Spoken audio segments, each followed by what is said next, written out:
All right, folks, welcome aboard. It is Friday on the Steve Malzberg Show from our New York City studios. We have Senator Ben Sasse, Homeland Security Committee from Nebraska, of course. He'll be joining us momentarily. A couple of issues first that we're going to talk about throughout the show, and that is for the first time in 20 years of New York Times polling on this issue. For the first time, and this poll was taken after the terrorist attack in San Bernardino, more people oppose an assault weapons ban than approve of one. That's right. That's right. So keep that in mind. Once again, the media, the mainstream, the left, out of touch with what America wants, whether it's on abortion or voter registration or now assault weapons, out of touch. Donald Trump still leading all over the place. Now you got Ted Cruz saying Trump and Carson, they're not going to win the nomination. And you got Carson saying, I might leave the Republican Party. So we have all that to talk about. Plus, we also have a news today of a whistleblower who said, and we're going to discuss this with the senator, who claims that if he were left alone at the Department of Homeland Security and wasn't thwarted, if his program wasn't ended out of political correctness, he could have prevented, or they could have prevented, San Bernardino from happening in the very first place. It's also Frank Sinatra's 100th birthday. We have a special guest and a special Gimme 5 segment coming up at the end of the show. So Senator Sasse is ready to join us, but first let's all sit back and watch this. Here's how I think the backlash actually happens. The people who are supposed to be laser focused on defending the American people, that is us, mouth silly platitudes that show we're either too weak or too confused to keep our people safe. Then, a megalomaniac strongman steps forward and he starts screaming about travel bans and deportation and offering promises to keep all of us safe, which to some, and I think actually to many more than those of us in this body seem to understand, to some will sound much better than not being protected at all. All right, ladies and gentlemen, and as promised, we're joined by the man, Senator Ben Sasse, a Republican from Nebraska, member of the U.S. Senate Homeland Security Committee. Hello, Senator. Thanks for the invite, Steve. Well, thank you for joining us. So where are you? If you're calling out both Trump and Obama, what lies in between? Well, so you notice I'm not actually calling out either of them precisely. I think we've got an absolute crisis of leadership in this country. There's a vacuum that's been created because we have a bunch of elites who'd like to hand wring and deal with a world they wish existed instead of the world we actually have. And if you want to serve in government for the U.S., the people are in charge, and your job is to defend the Constitution and defend the American people from enemies, foreign and domestic. We are at war. The American people know that. Our enemies know that. And it's only Washington that's confused about this point. And so we'll have a bunch of people get killed. 35 of our neighbors bled last week in San Bernardino. 14 of them died in a neighborhood that should not be a part of a war zone, and yet is now forever going to be a battleground memorial. And we've got people who want to stand around and say, well, I wonder if it was workplace violence, or maybe, there's a problem with global warming or gun shows or a broken family somewhere.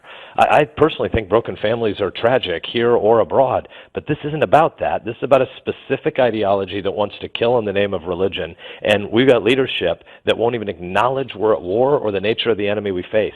That vacuum then creates desperation and panic in the American people, and we got a big problem. We're in the middle of what will be a decades-long war, and the American people are not being steeled for it. They're afraid, and it's understandable why they are. Well, let me ask you about an interview that Megyn Kelly did yesterday with a gentleman named Philip Haney, one of the founding members of the original Department of Homeland Security, who told Megyn Kelly that the terror attacks that you're referring to in San Bernardino could have been prevented, but the federal government shut down his tracking of Muslim radicals 3 years ago.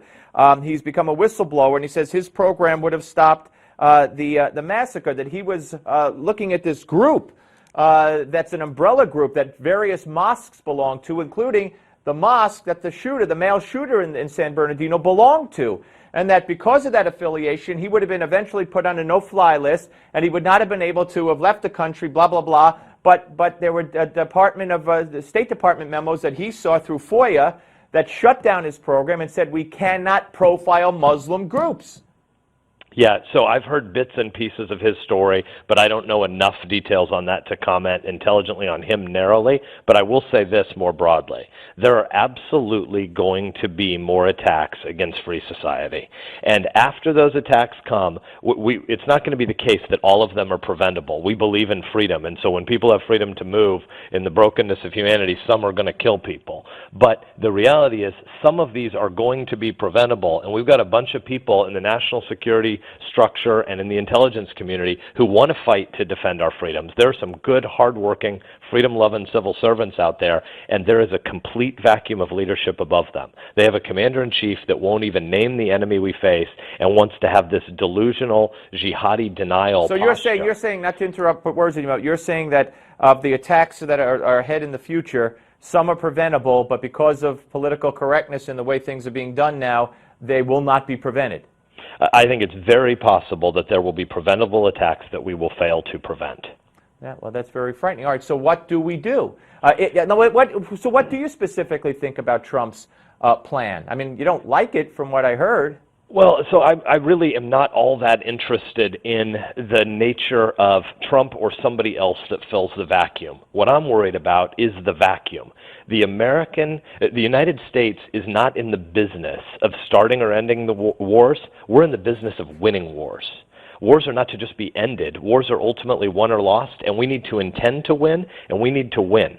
And right now, the American people are desperate for leadership because we don't have any willingness among the executive branch in particular, but among lots of Washington to have urgency about the nature of the fight we face.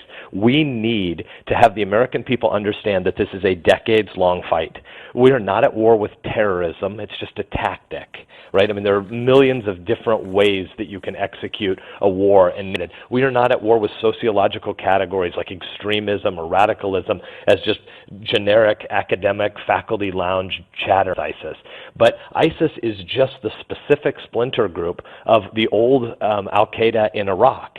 When we defeat ISIS, and ISIS will be defeated, when they're routed out of Iraq and Syria at some future point, this war won't be over because there are failed states all across the Middle East and North Africa, and many people who believe are going to go to these failed states and they're going to find terror training grounds and sanctuaries where they're going to figure out how to execute these kinds of attacks again in the future. Well, and should we be letting these people into this country?